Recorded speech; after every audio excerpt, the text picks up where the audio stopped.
Hi guys, welcome to the channel. We're talking about Habbo Origins again today. We're talking about Battleball, the very first competitive competition they've done to introduce the highly anticipated gold, silver and bronze dragon. And let's talk about why it was a failure.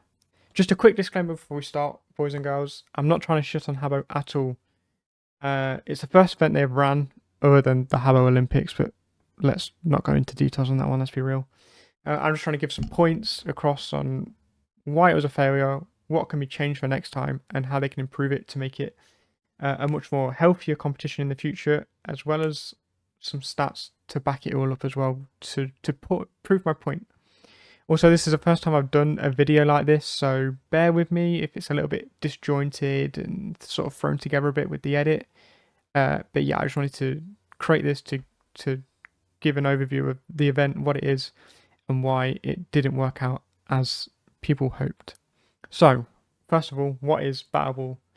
For those of you that don't know, Battleball is a 2v2, 3v3, 2v2v2 game mode where essentially you have to capture as many tiles as you can from your opponent to earn points.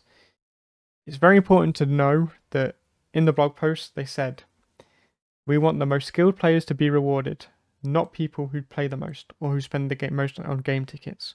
And unfortunately, it's just not worked like that. Like I said, you have to lock points or tiles to earn points. And they go into a bit of detail about points down here. So assist points, lock points, stealing points, and the power-ups, etc. And like I said, they were very, very concerned about the person who should win will be the most skilled player. Or not the most skilled player, but the most skilled players will be rewarded, and not the person who spends the most on game tickets. So just hold on to that 1 point for a minute. Just also to let you all know, the competition ends in around 12 hours time, but I'm going to show you the leaderboards as they are now and what I created as like a mock-up of how I think it should be created or should be scored. But yeah, like I said, the 1st to 5th rank are for the gold, 6th to 15th silver, 16th to 40th is bronze. Just to go into a little bit more detail on the scoring as well.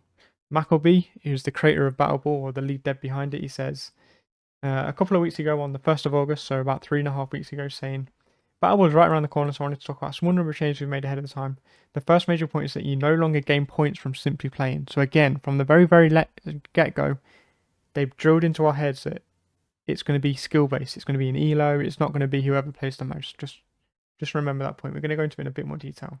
So as you play, you will gain and lose points, and this will impact your rating.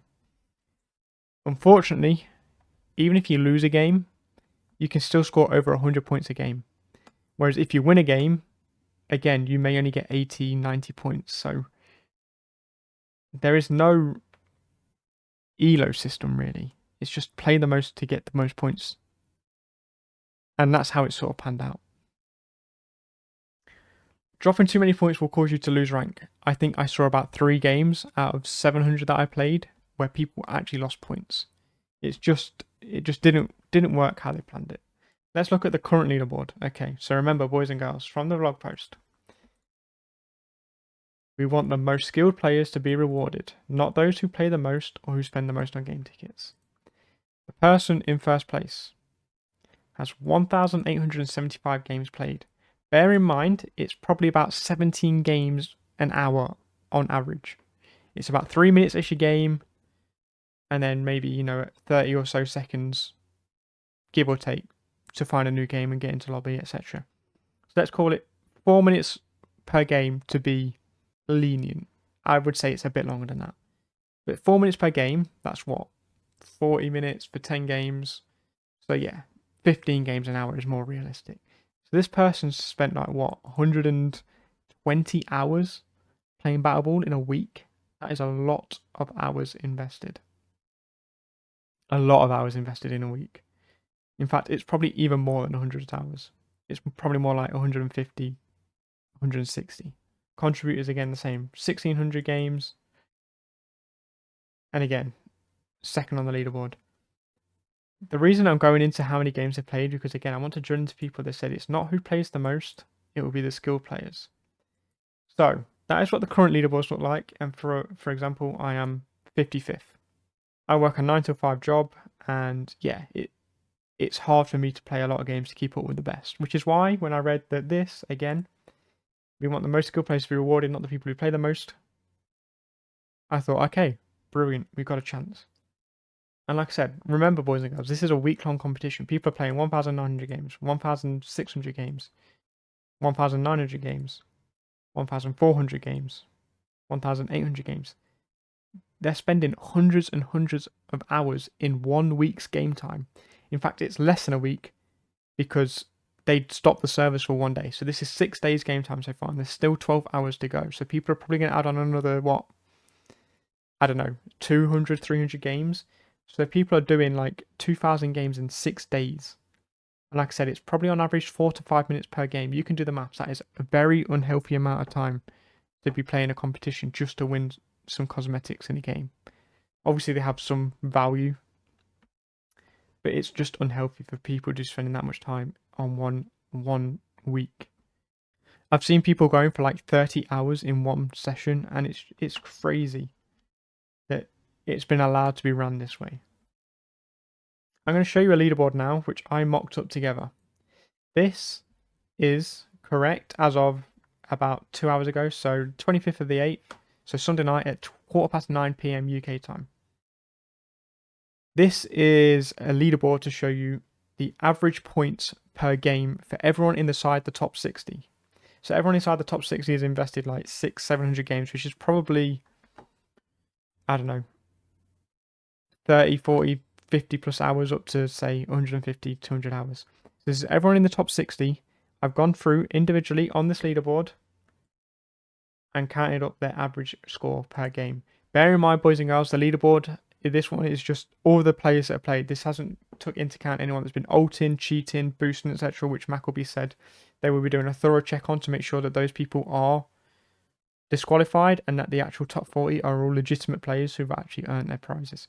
But this is just the top 60 from, as I can see it, from the fan-made website. And straight away you can see someone in 57th would be gold. I would be 15th, ranked 55. Someone in 30th would be first. And again, this is just proving the point that it is not skill-based whatsoever. It is absolutely pay-to-win / play-to-win. Whoever plays the most will be up there. Like you can see, Triple Cook is currently in third. And again, I'm not trying to shit on people.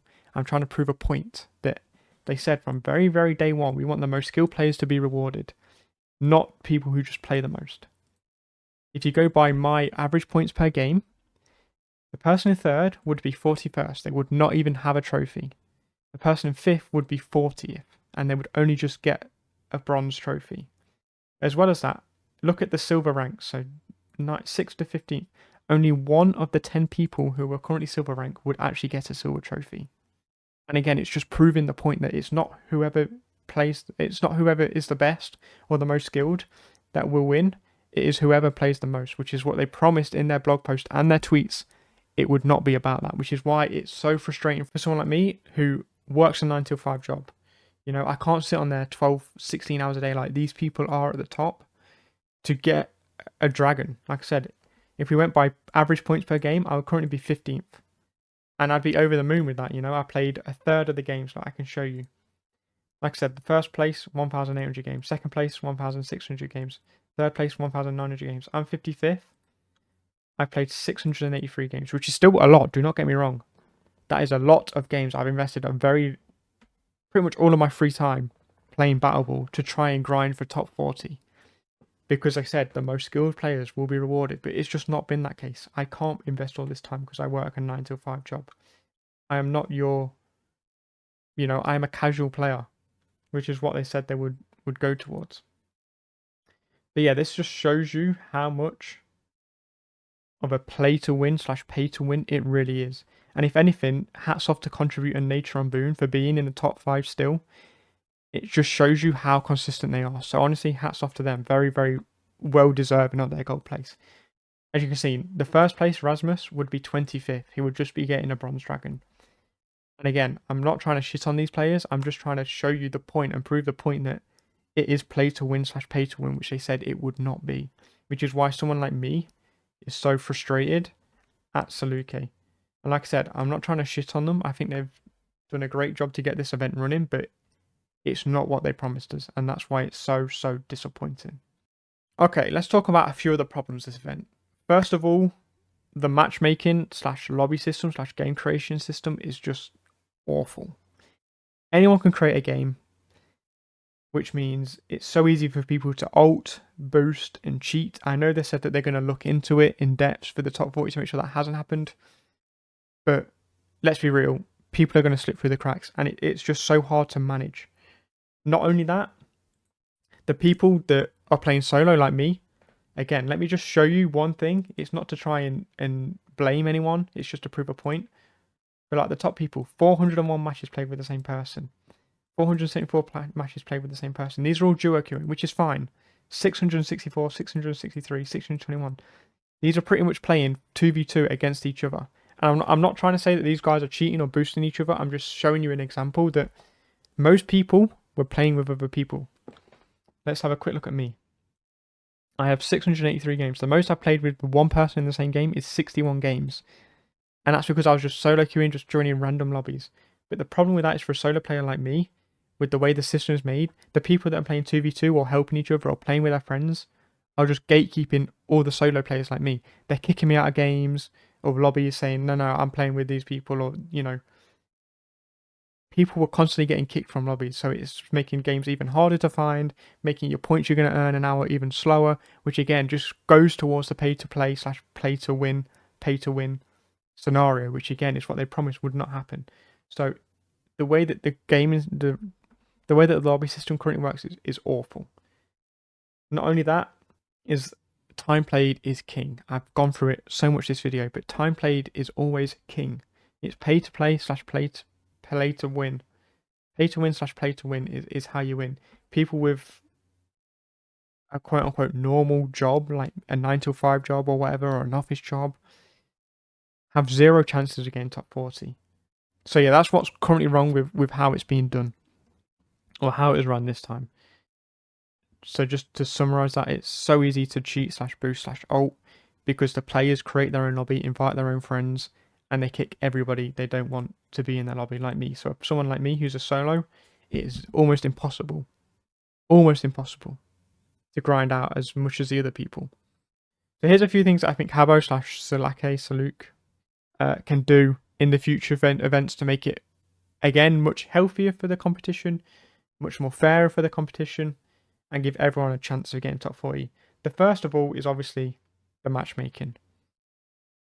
They need to change it completely. They need to give it a whole new overhaul. They need to make it a queue up system where you can create a party with a friend, 2v2, 3v3 or whatever. I mean, 2v2 is better for points overall. 3v3 is maybe more social. But however they want to do it, they need to make a lobby system so you can queue up with a friend or two friends and join a queue. And then you'll be matched against someone else who is also queuing into the system to find a game. This again stops or reduces, not stops, but reduces the chance of ulting, boosting, and cheating, and it definitely makes it easier to identify when you do it this way. And it also gives solo players a much fairer chance. And it stops them getting gatekept from the duos and the people that are playing 2v2 against their friends to, again, maybe or maybe not boost / alt. Another thing they should do is completely overhaul the point system. It should not be points overall is the winner like they have here. They said it's an elo system, but it's not. We all know it's play to win. What they should do is they should do it so you play 100 games, which again is about, 15, 16 games an hour. So it's like 6.5 hours to 100 games. And if you do that over a week, that's 1 hour a day, which is way more healthier, way more relaxing, and it gives people, a fair chance to enjoy it and, get into a right state of mind to actually play it and compete at a high level. So I think you should do it so you play 100 games and it takes your average score from the 100 games to the nearest decimal or 2 decimals or however they want to do it. Like I said, it's much healthier, it stops the 30-hour gaming sessions, and it gives everybody a fair chance to get in the top 40. Another option they could do is they could implement an actual elo system. So you start at 1000 elo. If you win a game, you get plus or minus around 30, depending if you win or lose. And you can change that based on the people that are in your lobby. If you're against a harder component or a higher elo component, you'll win more and you'll lose less. And if you get an MVP or whatever, you can maybe give them an extra couple of points to reward them for that, for good gameplay. So that's the two ways you could do it. To me, I think the top 100 and then the play 100 games and the top 40 average scorers is the best way to do it. But yeah, there are a couple of options that I think is a very easy way to do it.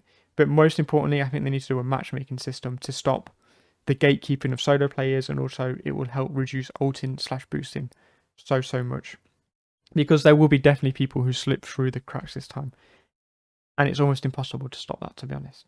But yeah, this has been like a 18-minute recording. I don't know how long the video is going to be. But yeah, I didn't mean it to go on this long. So if you made it this far, thank you all so much for listening. Let me know down in the comments below what you think of it. If you agree with anything, disagree with anything, or have any other thoughts of how the event went. Maybe you thought it went really well. Let me know down below. I'd be interested to hear. But yeah, if Soloke or Macklebee does listen to this, like I said, I'm not trying to shit on you. It's just my genuine opinion on to try and make the game healthier and better next time we do this. So yeah, thank you for listening, and I'll catch you in the next one.